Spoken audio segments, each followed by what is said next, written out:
स्वागत है आपका स्टूडेंट क्वेस्ट में। मैं बीके मौर्य प्रस्तुत हुआ हूँ एक नए वीडियो के साथ।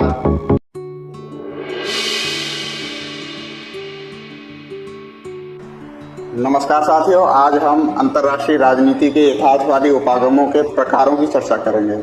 सबसे पहला है शास्त्रीय या परंपरागत यथार्थवादी उपागम।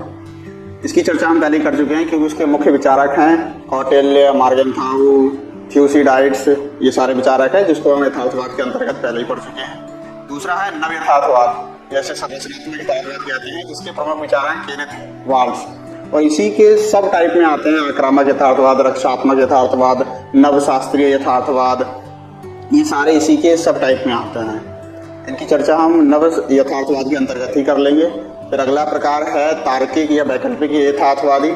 इसमें क्या होता है, इसको यही डिस्कस कर लेते हैं। इसमें क्या होता है कि राज्य तार्किक व्यवहार करता है, जो भी निर्णय लेता है राज्य तार्किक आधार पर लेता है और उन्हीं के आधार पर वो सारे डिसीजन करता है। इसीलिए तार्किक चयन यथार्थवाद कहा जाता है इसको। और इसके विचारक हैं जोसेफ ग्रीको और क्रेजनर। अगला है राजनीतिक यथार्थवादी, यानी मतलब रणनीतिक यथार्थवादी, जिसके विचारक हैं थॉमस सेलिंग। इस प्रकार से यथार्थवादी उपागम के ये कुछ प्रकार है।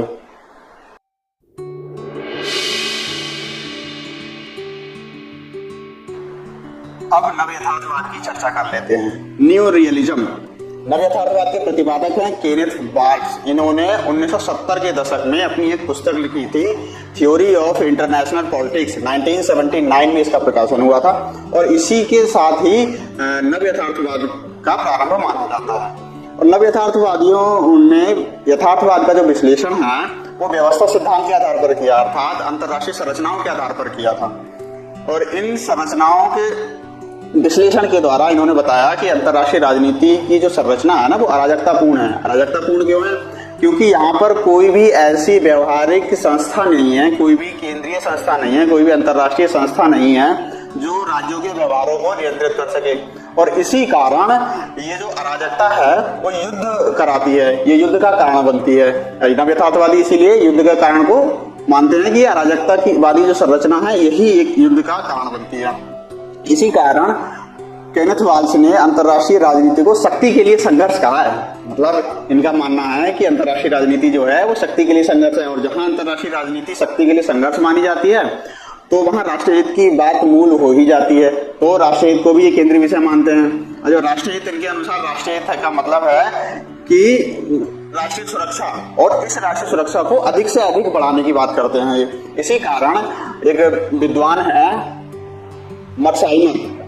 मर्साइमर विद्वान है, इन्होंने केनेथ वाल्स के यथार्थवादी विचारों को रक्षात्मक यथार्थवाद कहा है। हालांकि रक्षात्मक यथार्थवाद की जो संकल्पना है वो मस्टन ड्यूनो ने दी थी।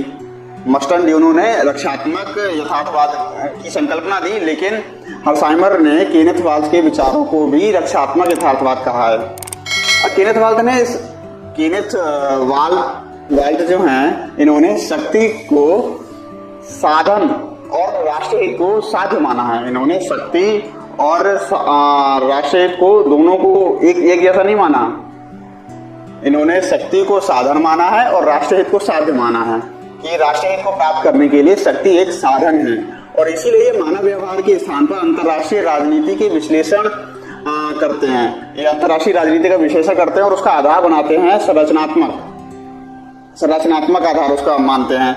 और इसीलिए नव यथार्थवाद का जो केंद्रीय बिंदु है वो अंतर्राष्ट्रीय व्यवस्था या संरचना है। अंतर्राष्ट्रीय व्यवस्था संरचना उसका केंद्र बिंदु होने के कारण राज्य के स्थान पर अंतर्राष्ट्रीय व्यवस्था की संरचना के अध्ययन पर ही बल दिया जाता है। राज्य की अध्ययन पर बल नहीं दिया जाता, बल्कि अंतर्राष्ट्रीय संरचना के अध्ययन पर बल दिया जाता है। इसीलिए वाल्स ने माना है कि अंतर्राष्ट्रीय व्यवस्था स्वयं में एक सत्ता है, एक ऐसा बल है जो राज्य के व्यवहार को बनाए रखता है और राज्य उसे प्रतिबंधित नहीं कर सकता। और राज्य का स्वरूप चाहे कोई भी हो, चाहे वो लोकतांत्रिक हो, चाहे वो गैर लोकतांत्रिक हो, चाहे वो विशेष शक्ति वाला हो जैसे अमेरिका, चाहे वो शक्तिहीन हो जैसे पाकिस्तान, इससे फर्क पड़ता ही नहीं।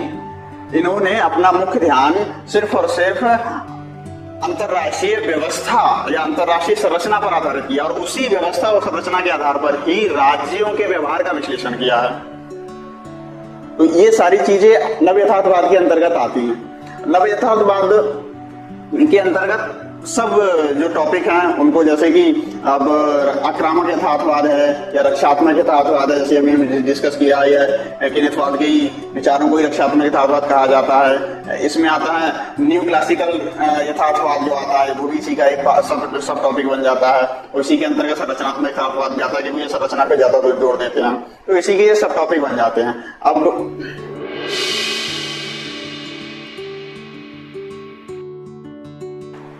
अब हम नव यथार्थवाद की जो मूल्य मान्यताएं हैं उन पर चर्चा कर लेते हैं। नव यथार्थवाद असल में अंतरराष्ट्रीय राजनीति का विश्लेषण हम पहले डिस्कस कर चुके हैं कि संरचना के आधार पर करता है। और ये जो है ना नव यथार्थवाद, ये व्यवहारवादी क्रांति और व्यवस्था उपागम से प्रभावित है। ये जो व्यवहारिक चीजें हैं कि ये संस्था का केंद्रीय संस्था जो राज्यों का नियंत्रण करेगी, इन सब चीजों से ये व्यवहारिक रूप से प्रयोग किए जाते हैं, इनसे बहुत प्रभावित है। इसीलिए ये किसी आदर्शवाद को नहीं मानता, बिल्कुल नहीं मानता। अंतर्राष्ट्रीय राजनीति में प्रत्येक राज्य का व्यवहार कार्यात्मक रूप से समान मानता है। मतलब हर एक राज्य अपने राष्ट्रीय हित को पूरा करने के लिए हर संभव प्रयास करता है। और राष्ट्रीय हित का मतलब क्या है? राष्ट्रीय सुरक्षा। और इसीलिए वो अधिक से अधिक शक्ति अर्जित करना चाहता है। तो प्रत्येक राज्य, चाहे वो छोटा हो चाहे वो बड़ा हो, उससे फर्क नहीं पड़ता, हर एक राज्य एक इकाई के रूप में समान होता है।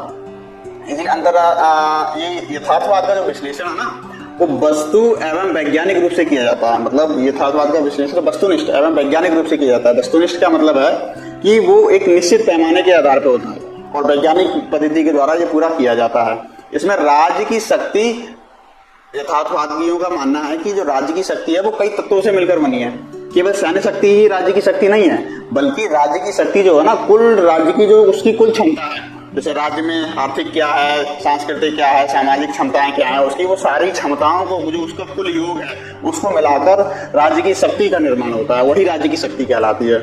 और इसी कारण जो नव यथार्थवादी विचारक हैं, उन्होंने कहा था कि जो शीत युद्ध का दौर था, जहाँ दो ध्रुवीय व्यवस्था थी, जहाँ केवल एक अमेरिका और एक यूएसएसआर वाला जो दो ध्रुव थे, एक लोकतंत्र को प्रमोट करते थे और दूसरा साम्यवादी विचारों को प्रमोट करते थे। ये दो ध्रुव वाली व्यवस्था में स्थायित्व ज्यादा रहता है। क्यों? क्योंकि वहां पर केंद्रीय व्यवस्था के रूप में दो शक्तियां थी, वो राज्यों के ऊपर नियंत्रण बनाए रखती थी, इसीलिए वो व्यवस्था ज्यादा स्थायी थी। लेकिन जब से ये शीत युद्ध समाप्त हुआ है, उसके बाद से बहुध्रुवीय व्यवस्था आ गई, और वो बहुत ही अस्थायित्व वाली व्यवस्था है। उसमें किसी का किसी पर नियंत्रण नहीं है। बहुत सारी क्षेत्रीय शक्तियां उभर कर आ रही, जैसे चीन है, अभी हाल के समय में भारत भी एक वैश्विक पावर के रूप में उभर रहा है, और उधर से रसिया तो है ही, और अमेरिका भी है। तो इसलिए एक कोई केंद्रीय शक्ति के रूप में एक या दो लोग नहीं है जो कि एक नियंत्रण करें। उधर से अगर हम यूरोप की बात करें तो फ्रांस अपना अलग एक प्रभुत्व जमाने की कोशिश कर रहा है। तो इस तरह से कई सारी क्षेत्रीय शक्तियां आ गई हैं। तो कोई भी एक शक्तिशाली नियंत्रण करने वाली संस्था नहीं है। तो ये बहुत ही अस्थायित्व वाली संरचना बनती जा रही है।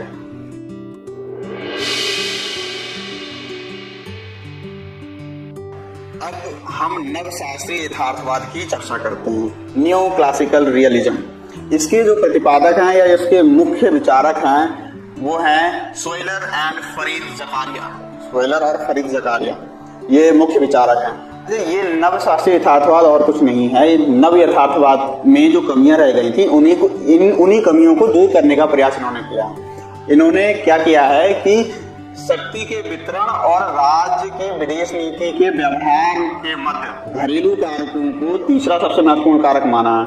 मतलब नव यथार्थवाद में केवल और केवल विदेश नीति, अंतर्राष्ट्रीय संरचना के बल दिया गया था, लेकिन जो घरेलू स्तर पे जो उन्होंने पूरा उपेक्षित कर दिया गया था, नवशास्त्रीय यथार्थवादियों ने केवल उस फैक्टर को उसमें ऐड कर दिया और उसको तीसरा सबसे महत्वपूर्ण कारक बना दिया। और यथार्थवाद के विश्लेषण में घरेलू तत्वों को या घरेलू कारकों को सबसे महत्वपूर्ण मान लिया, क्योंकि वहां पर यथार्थवाद में उपेक्षा की गई थी। तो नवशास्त्रीय यथार्थवाद में इन्होंने घरेलू तत्वों को महत्वपूर्ण स्थान दे दिया और अंतर्राष्ट्रीय राजनीति में मूल्यों को अधिक स्थान दिया, या यूं कहें कि उन्हें पुनः स्थापित कर दिया। क्योंकि नव यथार्थवाद के अंतर्गत केवल संरचना पर जोड़ दिया गया था, मूल्यों को पूरी तरह से उपेक्षित कर दिया गया, तो उन्होंने संरचना के साथ साथ मूल्यों को पुनः जोड़ दिया। और इकाई विश्लेषण यानी राज्य के अध्ययन पर बल दिया था, क्योंकि नव यथार्थवाद में अंतर्राष्ट्रीय संरचनाओं पर बल दिया गया था और राज्यों को एक विश्लेषण पर ध्यान नहीं दिया गया था। तो उन्होंने नवशास्त्रीय यथार्थवाद में राज्यों के विश्लेषण पर ध्यान दिया और राज्यों के प्रभावित करने वाले जो कारक है ना, राज्यों को प्रभावित करने वाले जो कारक हैं उन पर स्पष्टता से ध्यान दिया।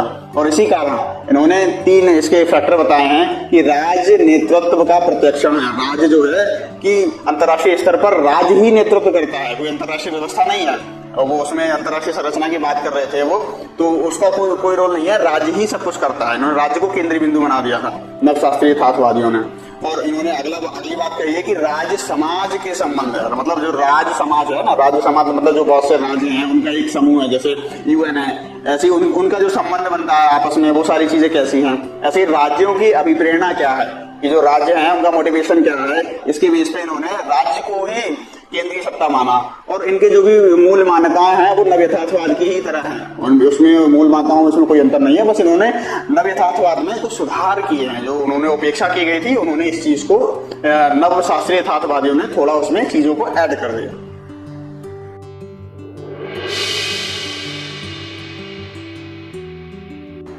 थोड़ी चर्चा आक्रामक यथार्थवाद पे भी कर ली जाए। आक्रामक यथार्थवाद के जो मुख्य विचारक हैं वो हैं जॉन मर्साइमर। इनकी पुस्तक का नाम है the tragedy of great power politics, ये 2001 में प्रकाशित हुई थी। इनकी मूल्य मान्यता क्या है, इनका मुख्य उद्देश्य क्या है इस चीज के लिए। इन्होंने कहा था कि राज्य का जो मुख्य उद्देश्य है ना वो अधिक से अधिक शक्ति अर्जित करना है, बस इनका यही है। इन्होंने आक्रामक क्यों कहा गया है, क्योंकि ये शक्ति पर ज्यादा फोकस कर रहे हैं। बाकी नवयथार्थवाद का ही एक पार्ट है। नवयथार्थवादियों का कहना था कि नहीं, जो केनेथ वाल्ट्स हैं उन्होंने कहा था कि राष्ट्रीय सुरक्षा सबसे महत्वपूर्ण है। उन्होंने राष्ट्रीय हित पर महत्वपूर्ण ध्यान दिया था, लेकिन इन्होंने शक्ति को ज्यादा महत्वपूर्ण रखा, इसीलिए इनके यथार्थवाद को आक्रामक यथार्थवाद कहा जाता है। वीडियो देखने के लिए धन्यवाद। आप सभी लोग हमारे चैनल को लाइक करें, शेयर करें, सब्सक्राइब करें और हमारी वेबसाइट भी है gsmantra.in, उसको भी एक बार विजिट करें।